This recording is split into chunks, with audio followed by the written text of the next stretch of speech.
We are made up of our habits. Our habits define us. They define our character, they define our health, they define what we're all about. And why not start 2025 putting away some of the worst habits that are bad for our health, bad for our skin, bad for our overall well-being. Hi everyone, I'm Dr. Karam, board certified facial plastic surgeon and founder and creator of KaramMD Skin.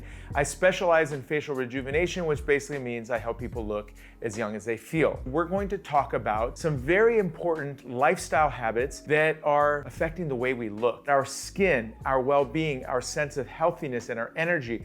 All of those things can be directly correlated with what we do on a daily basis. And those are formed by habits that we need to carefully evaluate and be very critical of, because some of these habits can be causing problems that you don't want.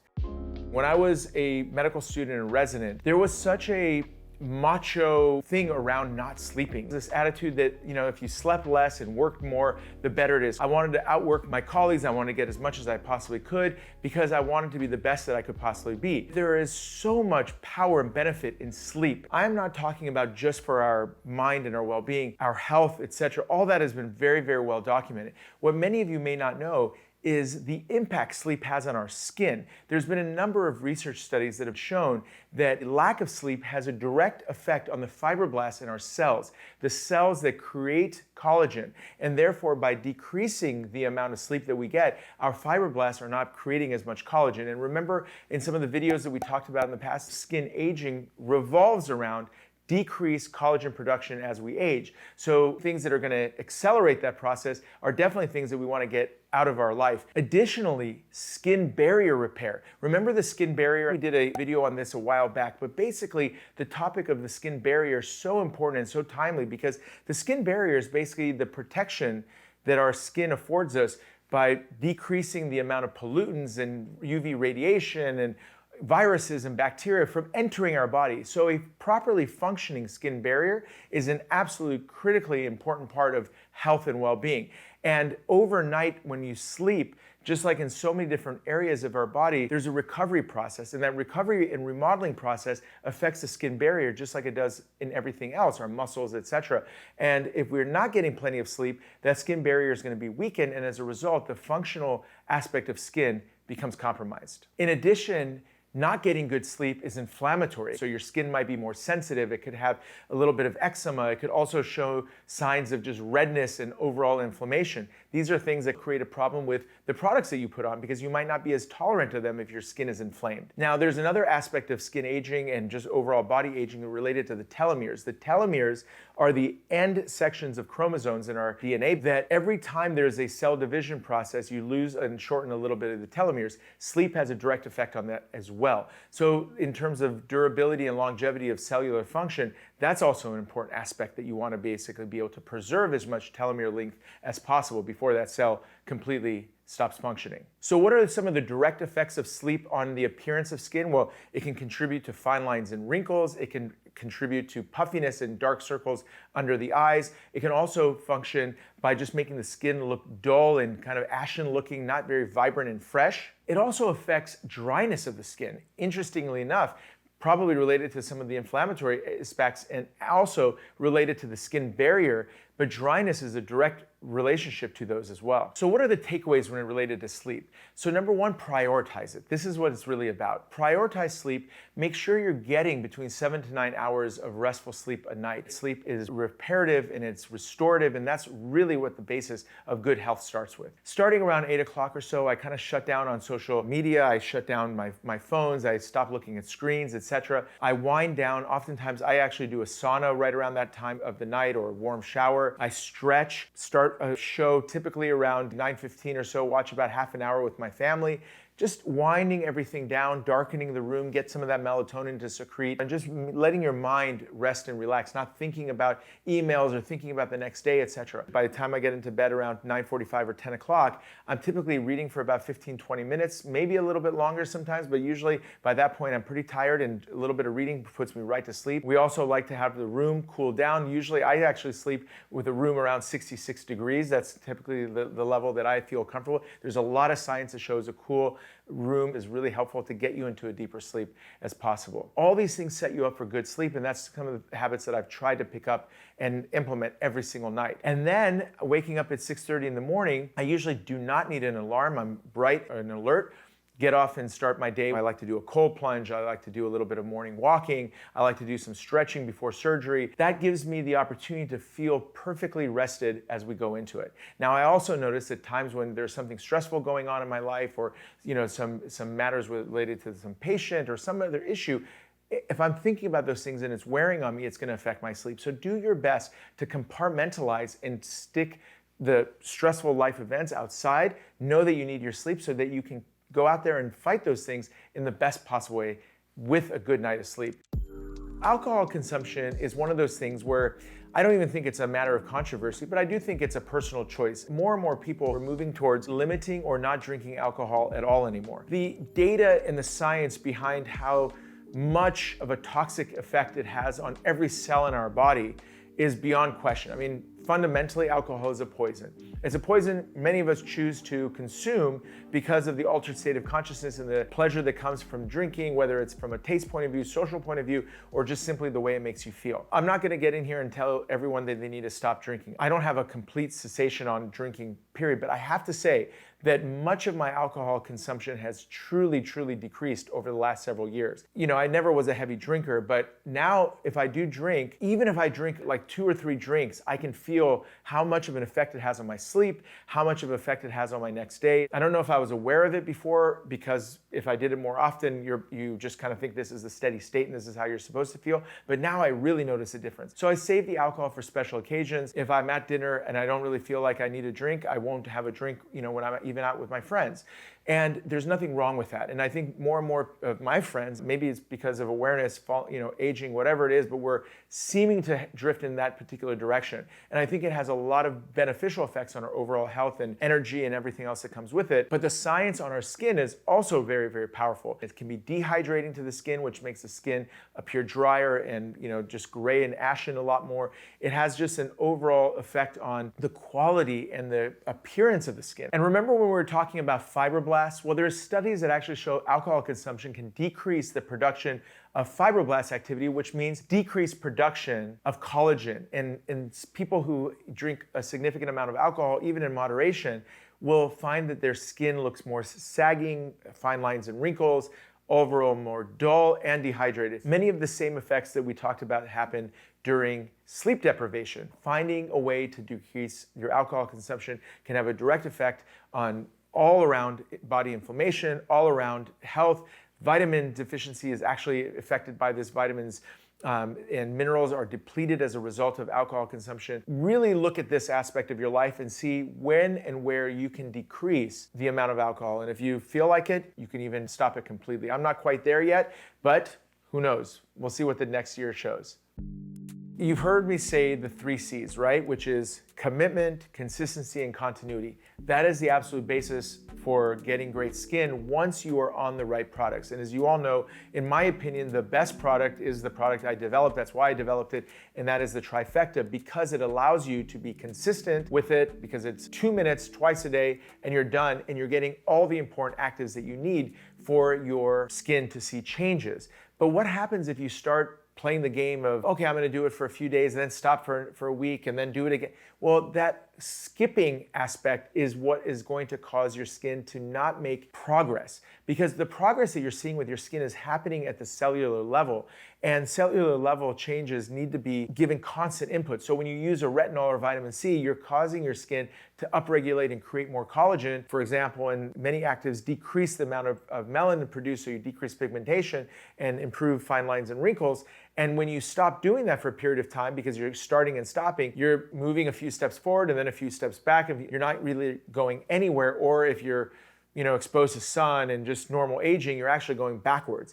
So not skipping your skincare routine is a very important habit. I want you guys to get into the regimen of using it on a regular basis now. And I say the trifecta for a very good reason, because a big reason why I developed it was for people to stay consistent with 6 to 8 individual steps is a big ask for most people. And I thought consolidate it, make it really easy, And that way, there is literally no excuse for remaining consistent. And people who've been on these actives that are in trifecta, for example, or the trifecta, have seen their skin literally look younger and younger year after year as opposed to older and older. This is really, really important. Let's also not get too hard on ourselves, because at the end of the day, there are going to be nights when you're just too tired to put it on, etc. You just have to do your absolute best to remain consistent as much as possible. Don't beat yourself up too hard, but remember, it's a long game, but you want to go as close to doing it on a daily basis as possible. And again, if your skincare routine is too complex, take a look at the trifecta. I think it'll solve that particular problem for you. How many of you out there are bouncing around from product to product on a regular basis? That happens all the time. And big reason why that happens is because you're searching, you're looking for something new, you're looking for something better, you're looking for something because you heard about it on Instagram, you heard about it through a friend, you've been exposed to some kind of marketing. That is a huge no-no. Constantly changing product or routine is a major, major reason why your skin may not be seeing the transformative changes that you're hoping for and why it's not meeting your expectations. Because if you carefully choose to be on the right particular product, that is all you need to do. That's it. You're done. You don't need to bounce around and move around from thing to thing and search. But the key is to identify the right products and make sure, and that's why I've made so many videos on the optimal skincare routine, getting things figured out so you know what each of these ingredients do so that you get dialed. And once you're dialed, stick with it. Don't bounce around from product to product. When you're switching around, you're putting your skin in a lot of stress. Every time you introduce a new product or a new regimen, your skin goes through an adaptive change, which is not necessarily a good thing when it comes to the skin barrier, the appearance, etc. And remember, a lot of different components of products aren't meant to work together. The pHs are off, the this or that. And so what all of that causes is stress on the skin. And that stress on the skin oftentimes will lead you to looking at your skin and saying, that doesn't look quite right, which then prompts you to change again and again and again. So this cycle is really important to break. And this is frankly, again, one of the most important reasons why I developed the trifecta, is because I wanted all those components to live happily together because they're meant to be together. And therefore, once you're on all of them, there's literally no reason to switch or change. I mean, the people who go on trifecta, they stick with it consistently over time. You know, at this point in this video, there's over 10,000 people who are doing it on a daily basis consistently. And one of the number one things that they say is they feel liberated psychologically from the need to play around with a bunch of different things. It's like so peaceful just to have the one thing and know that you're doing the right thing and be done with it. That is a huge issue. Under the smoking category, in this day and age, we have to talk about vaping also. Smoking is a major effector of skin aging, a massive effector. This is something we've known for years. I mean, all you have to do is look at the faces of people who are chronic smokers and look at how much more lines and wrinkles they have. It's up there with sun exposure in terms of accelerating collagen loss and decreasing fibroblast activity. It is a big deal, and vaping falls into that category as well. But here's another really important point to understand.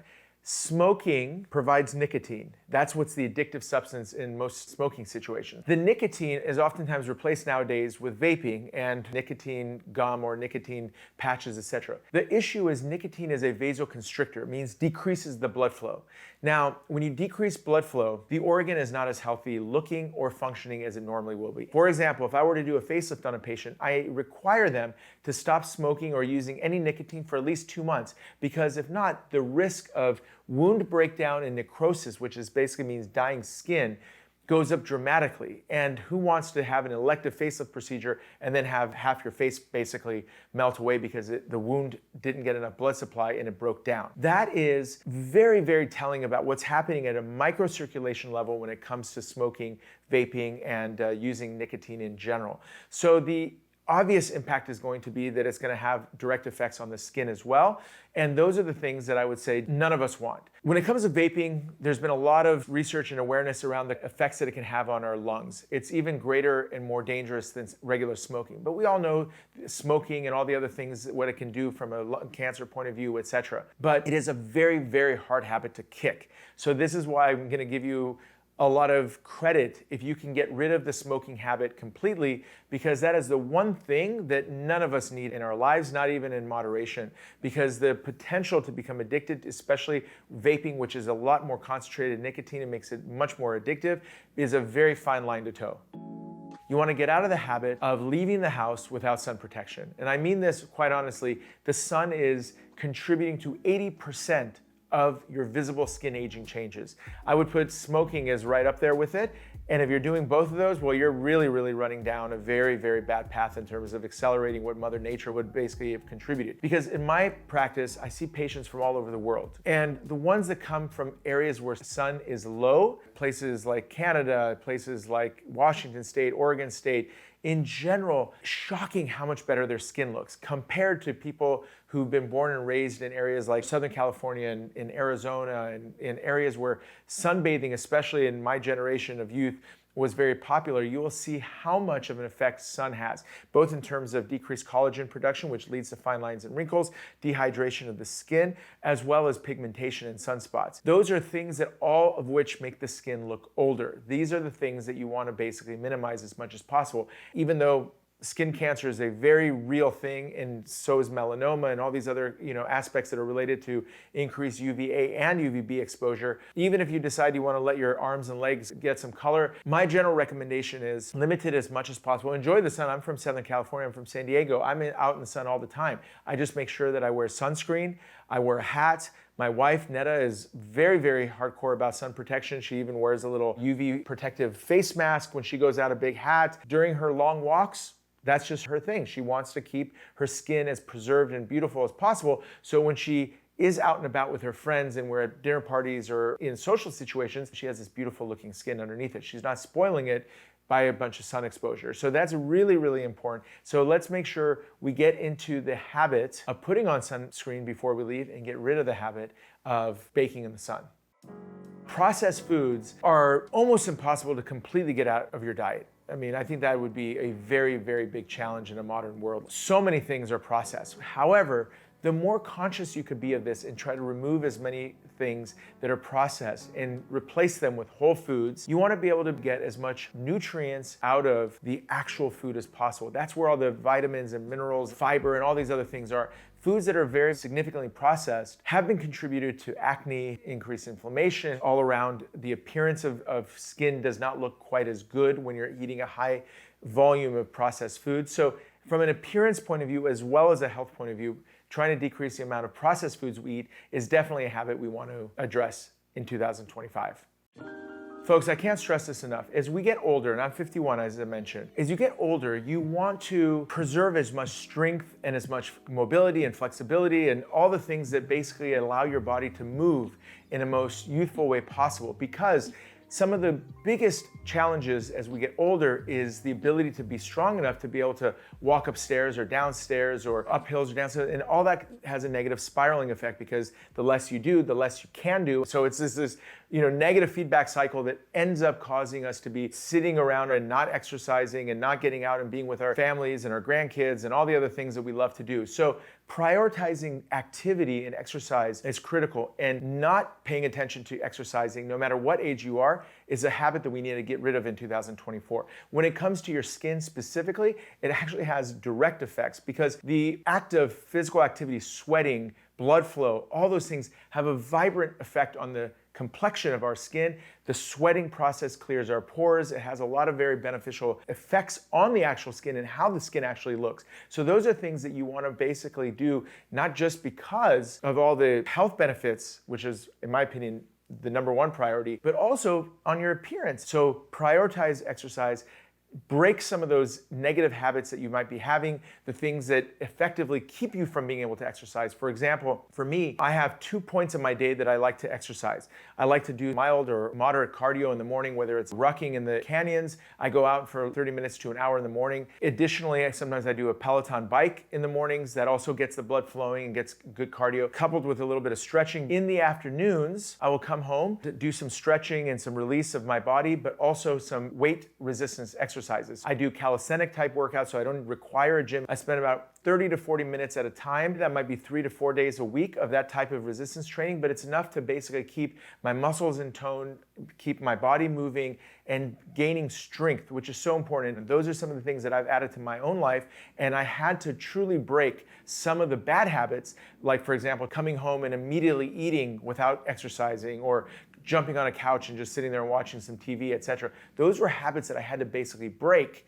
And I urge you to break some of those habits that are keeping you from being able to exercise in 2025. And on that very note, I actually did a very, very cool video not too long ago on lifestyle habits that I've implemented that have really had a big impact on my own life, and doing it in the most time efficient way. Check out that video and see which one of those type of things you can apply to your own life and save some time, so time is not an excuse for not doing the things you want to do. All right, my friends, that is the conclusion of 8 habits to leave behind in 2024. All of that has an overall effect on our appearance as well as our sense of well-being. So let's take this opportunity, this new year period where we're always thinking about what kind of resolutions we want to apply and how we want to go about things. Let's figure out what we can change about some bad habits in 2024 and get them dialed in for 2025. So I hope you enjoyed this video. If you haven't already, make sure you subscribe to this channel. If you like this type of content, make sure you sign up for the KaramMD Journal. If you enjoyed it, hit like and share it with some friends. Let's get people empowered and understanding and motivated to do the right things for themselves. Any questions or comments, drop them down below. Until next time, Dr. Amir Karam.